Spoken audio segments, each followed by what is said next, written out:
Hello guys, तो कैसे हैं आप सब लोग। तो आज अपन स्टार्ट कर रहे हैं अकाउंटिंग फॉर पार्टनरशिप फर्म, यानी सबसे पहले अपन ने पार्टनरशिप स्टार्ट कर रहे हैं जिसके अंदर सबसे पहले अपन लेंगे फंडामेंटल्स। ठीक है गाइस, पार्टनरशिप स्टार्ट करने का एक मेन रीजन ये भी है गाइस, इसके अंदर अपन 4 to 5 चैप्टर्स पढ़ने वाले हैं और ये एक लेंथी पार्ट है अपना पार्टनरशिप का अकाउंट्स के अंदर, जो कि सबसे ज्यादा नंबर का है। 25 to 30 मार्क्स के अंदर ये आता है। सीबीएसई हो, लोकल बोर्ड हो, आईसीएससी बोर्ड हो, इन सब के अंदर पार्टनरशिप एक बहुत बड़ा चैप्टर है। ठीक है, तो 25 to 30 मार्क्स के अंदर आता है, तो इसलिए हमने सबसे पहले स्टार्ट कर रहे हैं पार्टनरशिप। ठीक है, तो पार्टनरशिप स्टार्ट कर रहे हैं तो सबसे पहले अपन ने इसके बारे में बात करी फंडामेंटल्स। अपन सबसे पहले पार्टनरशिप में क्या ले रहे हैं गाइस, फंडामेंटल्स ले रहे हैं, जिसमें कि अपन कितने लर्निंग ऑब्जेक्ट हैं, जो कि अपन 6 ऑब्जेक्ट इसके पढ़ने वाले हैं, जिसमें पहला रहेगा अपना इंट्रोडक्शन टू पार्टनरशिप। फिर उसके बाद अपन इसमें पार्टनरशिप डीड पढ़ेंगे कि डीड क्या होती है, और methods of capital account of partner, यानी पार्टनर्स के कैपिटल अकाउंट को मेंटेन करने के मेथड्स पढ़ने वाले हैं। फिर उसके बाद अपन पढ़ेंगे पी एंड एल एप्रोप्रिएशन, जो कि गाइस आपने 11th क्लास में पी एंड एल पढ़ा था, ये उसके नेक्स्ट लेवल है पी एंड एल एप्रोप्रिएशन।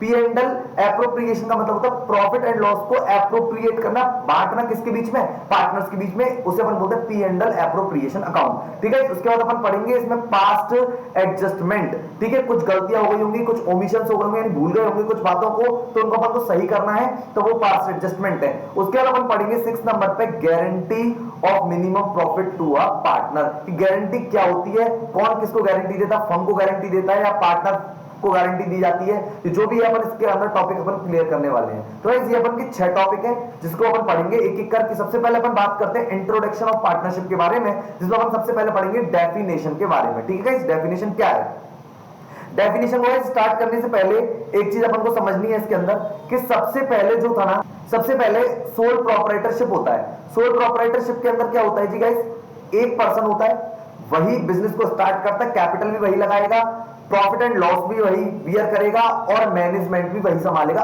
एक पर्सन यानी सिंगल पर्सन इस बात को करेगा, इसको बोलते हैं सोल प्रोप्राइटरशिप। ठीक है, अब सोल प्रोप्राइटरशिप में कुछ कमियां थी कि अगर एक ही बंदा है तो ज्यादा पैसे नहीं लगा सकता, मैनेजमेंट अच्छे से नहीं कर सकता। ठीक है, तो इस कमी को दूर करने के लिए फिर आइएगा इस पार्टनरशिप। ठीक है, पार्टनरशिप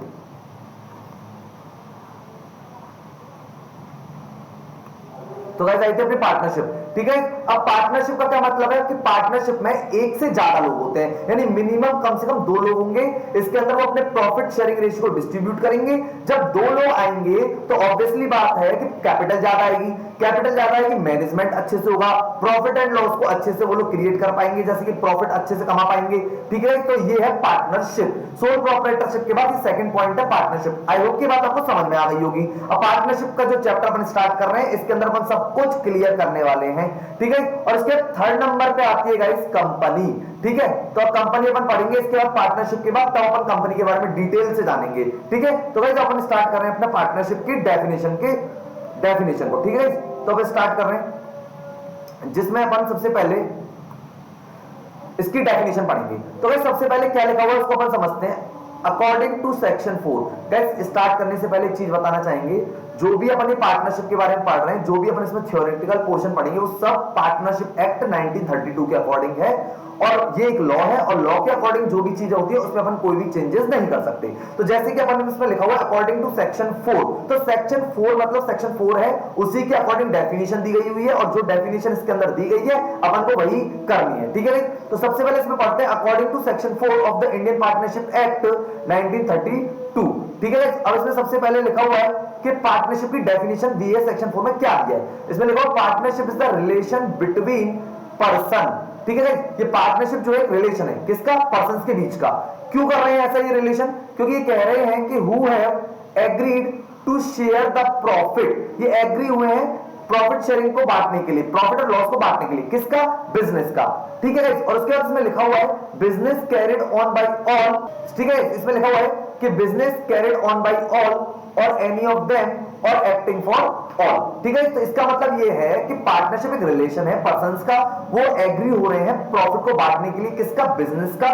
उसमें एक बार लिखा हुआ है कैरिड ऑन बाय ऑल और एनी ऑफ देम और एक्टिंग फॉर ऑल। इसका मतलब है गाइस, या तो सारे के सारे पार्टनर या उनमें से कोई एक या 2 पार्टनर मिलकर बिजनेस को चला सकते हैं, सारे के सारे पार्टनर भी चला सकते हैं और उनमें से कुछ पार्टनर भी बिजनेस को चला सकते हैं। ठीक है गाइस, ये इसलिए दिया हुआ है क्योंकि एक बात आपको समझनी है कि पार्टनरशिप में प्रिंसिपल और एजेंट का रिलेशन होता है पार्टनर्स के बीच में। किसका गाइस? प्रिंसिपल और एजेंट का। मतलब एजेंट यानी कि एक पार्टनर सबके लिए और सारे के सारे पार्टनर एक के लिए एज ए एजेंट का वर्क करते हैं। मतलब एक पार्टनर ने अगर कोई भी वर्क किया है तो सारे के सारे पार्टनर लायबल है, और सारे के सारे पार्टनर ने कोई वर्क किया है तो उससे अकेला इंडिविजुअल एक पार्टनर लायबल है। ठीक है, ये है इसका डेफिनेशन का मतलब, जिसमें लिखा हुआ according to section 4 of the Indian partnership act 1932।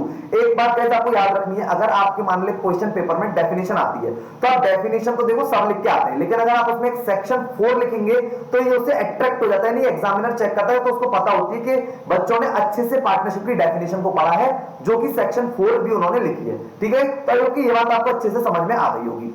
ठीक है, अब देखो अपन नेक्स्ट टॉपिक स्टार्ट करते हैं, इसका कैरेक्टरिस्टिक्स ऑफ पार्टनरशिप। तो एक बात आपको समझनी है, जो आपने डेफिनेशन पढ़ी है ना वही पार्टनरशिप की कैरेक्टरिस्टिक्स हैं। जैसे अपन ने पढ़ा था उसमें 2 और मोर देन 2 पर्सन, तो अपन ने बात करी कि 2 और 2 से ज्यादा पर्सन होने चाहिए पार्टनरशिप के अंदर। अगर एक होगा तो फिर वो क्या होगा, सोल प्रोप्राइटरशिप पार्टनरशिप वहां पे नहीं हो सकती, इसलिए 2 और मोर देन 2 पर्सन। ठीक है, अब उसके लिखा हुआ एग्रीमेंट अमंग द पार्टनर। ठीक है, इसका लिखा हुआ agreement among the partner. Partners के बीच में एग्रीमेंट होना इंपॉर्टेंट है। जब तक एग्रीमेंट ही नहीं होगा तो पार्टनर किस तरीके से बनेंगे। ठीक है, उसके बाद फिर अपन को लिखा हुआ है यहाँ पे शेयर ऑफ प्रॉफिट, यानी शेयरिंग करेंगे प्रॉफिट्स को। ऑब्वियसली बात है, वो पार्टनर बन रहे हैं पार्टनरशिप के अंदर तो वो इसलिए बन रहे हैं कि प्रॉफिट को शेयर करना चाहते हैं। ठीक है, फिर अपन 4th पॉइंट है इसके अंदर, carrying on a business. Business होना चाहिए, पार्टनरशिप करना है तो बिजनेस का होना बहुत जरूरी है। ठीक है, उसके बाद फिर इसमें है 5th point, carried on by all और एनी ऑफ देम और एक्टिंग फॉर ऑल। या तो सारे के सारे पार्टनरों के द्वारा या उनमें से कोई एक पार्टनर के द्वारा बिजनेस को चलाया जा सकता है। एक्ट अपने को पता है, पार्टनरशिप एक्ट कौन सा है? 1932। ठीक है, उसके बाद इसमें लिखा हुआ unlimited liability. Most important point है कि पार्टनरशिप के अंदर पार्टनर्स की जो लायबिलिटी रहती है ना वो अनलिमिटेड होती है। इसको लिमिटेड करने के लिए पार्टनरशिप ने एक एक्ट लॉन्च किया है, पार्टनरशिप एक्ट यानी कि लिमिटेड लायबिलिटी पार्टनरशिप एक्ट 2008। ठीक है, जो कि अपन उसको बाद में समझेंगे। तो यहाँ पर पार्टनरशिप की जो लायबिलिटी है वो क्या है? अनलिमिटेड है। और उसके बाद इसमें 8th पॉइंट है जो कि सबसे मोस्ट इंपॉर्टेंट है, नो सेपरेट एग्जिस्टेंस, यानी कि यहाँ पे सेपरेट एग्जिस्टेंस नहीं होती। कोई भी पार्टनर अपने नाम से फॉर्म में असेट्स परचेज कर सकता है, सेल कर सकता है, परचेज कर सकता है, ये सारे नेगोशिएबल इंस्ट्रूमेंट ट्रांसफर कर सकता है, इसीलिए यहाँ पर सेपरेट एग्जिस्टेंस नहीं हो सकती। तो गाइस ये थे इसके कैरेक्टरिस्टिक्स। 2 और मोर देन 2 पर्सन होंगे, एग्रीमेंट होगा पार्टनर्स के बीच, प्रॉफिट शेयरिंग रेशियो करेंगे ये लोग, कैरिंग ऑन अ बिजनेस यानी बिजनेस का होना जरूरी है। 5वें कैरिड ऑन बाय ऑल और एनी ऑफ देम और एक्टिंग फॉर ऑल, यानी कि सारे के सारे पार्टनर या उनमें से कोई पार्टनर बिजनेस को रन कर सकता है। इसमें एक्ट है 1932, जो कि हम सारी चीजें जो पढ़ रहे हैं पार्टनरशिप के अंदर वो पार्टनरशिप एक्ट 1932 के अकॉर्डिंग पढ़ रहे हैं। उसके बाद अनलिमिटेड लायबिलिटी दी हुई है, यानी कि यहाँ पर पार्टनर्स की जो लायबिलिटी है वो अनलिमिटेड है, लिमिटेड की गई है एलएलपी एक्ट 2008 में, जो कि अपन नेक्स्ट पढ़ेंगे। उसके लास्ट पॉइंट दे रखा है नो सेपरेट एग्जिस्टेंस। ये सबसे मोस्ट इंपॉर्टेंट पॉइंट है कि पार्टनरशिप में सेपरेट एग्जिस्टेंस नहीं होती, लेकिन अभी हम इसके बाद जब कंपनी पढ़ेंगे तो वहां पे सेपरेट एग्जिस्टेंस होती है। ठीक है, तो सेपरेट एग्जिस्टेंस का मतलब ये होता है कि पार्टनर अपने नाम से असेट्स परचेज कर सकता है, ठीक है, लायबिलिटी का पेमेंट कर सकता है, नेगोशिएबल इंस्ट्रूमेंट ट्रांसफर कर सकता है। तो ये है इसका no separate existence. I hope कि गाइस ये बात आपको अच्छे से समझ में आ गई होगी।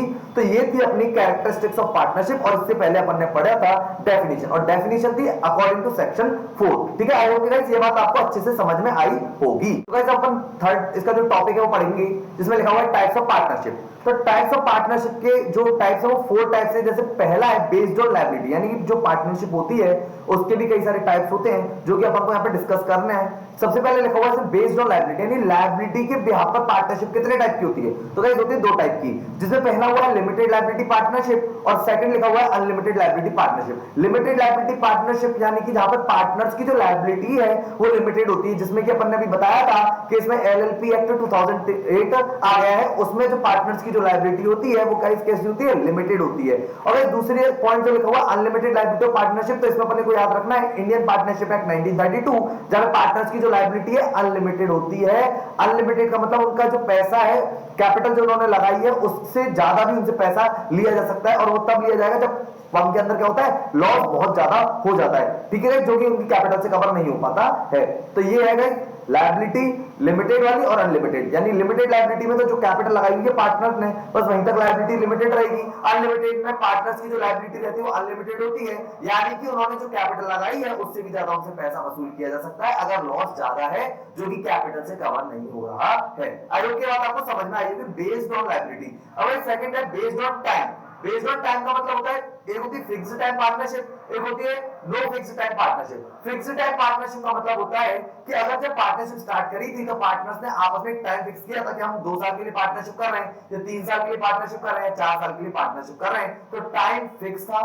अगर टाइम फिक्स दे रखा है तो अपन बोलते हैं fixed time partnership. Partnership deed के अंदर अगर पार्टनरशिप का टाइम ड्यूरेशन गिवन है तो अपन बोलेंगे उसको फिक्स्ड टाइम पार्टनरशिप, ठीक है गाइस। और नो फिक्स्ड टाइम पार्टनरशिप का मतलब जब टाइम के बारे में कोई भी बात नहीं हुई है, पार्टनरशिप डीड में नहीं लिखा हुआ है, तो पार्टनर्स का माने वो जब तक चाहेंगे चलाएंगे, उसमें टाइम की कोई भी लिमिटेशन नहीं होगी, उसे अपन बोलते हैं नो फिक्स्ड टाइम पार्टनरशिप। लेकिन गाइस एक चीज अपने को समझनी है कि मान के चलते हैं अगर पार्टनरशिप डीड में फिक्स्ड टाइम लिखा हुआ था 4 इयर्स का, और 4 इयर्स के बाद भी पार्टनरशिप ये लोग कंटिन्यू चलाते रहते हैं और कोई भी इंफॉर्मेशन नहीं होती है, पार्टनरशिप डीड दोबारा से नहीं बनाते हैं, तो पार्टनरशिप हो जाती है जी इलीगल। क्या हो जाती है? इलीगल, क्योंकि टाइम ड्यूरेशन निकल चुका है, उसके बाद भी पार्टनरशिप कंटिन्यूस चल रही है तो उसे इलीगल पार्टनरशिप हो जाएगी, क्योंकि टाइम जो दे रखा था वो कंप्लीट हो गया है, उसके बाद उन्होंने और दोबारा से पार्टनरशिप डीड जो है वो रिन्यू नहीं करवाई है, इसलिए वो इलीगल पार्टनरशिप की कैटेगरी में आ जाएगी। आई होप गाइस ये बात आपको समझ में आई होगी। इसे अपन बोलते हैं बेस्ड ऑन टाइम। अब आता है third, based on object. Objectives का मतलब होता है किस ऑब्जेक्ट के लिए अगर आपने पार्टनरशिप करी।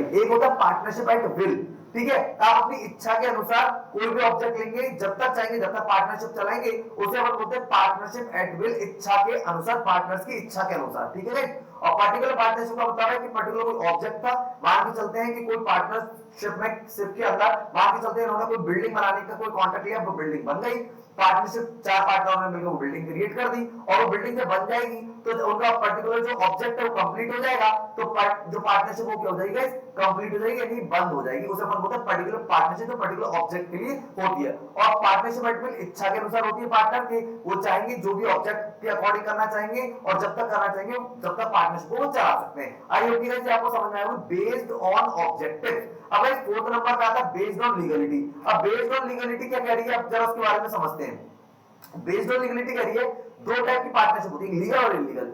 जिसको लॉ के द्वारा क्रिएट किया जाता है होती है लीगल पार्टनरशिप, यानी जो पार्टनरशिप में जो भी ऑब्जेक्ट था वो लीगल है, ठीक है, गवर्नमेंट के द्वारा है, तो उसे हम बोलते हैं लीगल पार्टनरशिप। और जो सरकार के द्वारा यानी कि जो लॉ में इलीगल है, ठीक है, अवैध घोषित किया गया है, उसे हम बोलते हैं इलीगल पार्टनरशिप, ठीक है। तो लीगल पार्टनरशिप वैलिड होती है और इलीगल पार्टनरशिप इनवैलिड होती है, ठीक है। अब ये बात समझिए बेस्ड ऑन लीगलिटी के बिहाफ पे, तो लीगल पार्टनरशिप जो लॉ के द्वारा क्रिएट होती है और इलीगल जो लॉ में के द्वारा क्रिएट नहीं होती है, ठीक है, जिसके जो ऑब्जेक्ट है जिस वो क्या होते हैं इलीगल होते हैं। तो ये बात आपको समझ में आएगी। इसमें पहला बेस्ड ऑन लायबिलिटी के भी अपन ने पढ़ा लिमिटेड लायबिलिटी पार्टनरशिप और अनलिमिटेड लायबिलिटी पार्टनरशिप। फिर अपन ने बेस्ड ऑन टाइम के भी आपने पढ़ा 2 फिक्स्ड टाइम पार्टनरशिप और नो फिक्स्ड टाइम पार्टनरशिप। फिर अपन ने बेस्ड ऑन ऑब्जेक्ट के पढ़ा यानी पर्टिकुलर यानी पार्टनरशिप और partnership at will. Partnership at will मतलब इच्छा के अनुसार पार्टनर्स का माने जब तक चलाएंगे, जिस ऑब्जेक्ट के लिए पार्टनरशिप करनी है तब तक करेंगे। और पर्टिकुलर पार्टनरशिप पर्टिकुलर ऑब्जेक्ट होगा, वो ऑब्जेक्ट कंप्लीट, पार्टनरशिप कंप्लीट। और उसके बाद अपने पढ़ा बेस्ड ऑन लीगलिटी। लीगलिटी के व्यापार कितने हैं? 2, एक होता है लीगल पार्टनरशिप और होता है एक इलीगल। लीगल जो लॉ के द्वारा क्रिएट होती है और इलीगल जिसमें लॉ के द्वारा क्रिएट नहीं की जाती है वो इलीगल होती है। आई होप गाइस ये बात आपको समझ में आई होगी टाइप्स ऑफ पार्टनरशिप। इससे पहले अपन ने पढ़ा था कैरेक्टरिस्टिक्स ऑफ पार्टनरशिप और उससे पहले पढ़ा था अपन ने डेफिनेशन। तो ये 3 टॉपिक अपन ने गाइस क्लियर कर लिया। आई होप कि ये बात आपको अच्छे से समझ में आ गई होगी।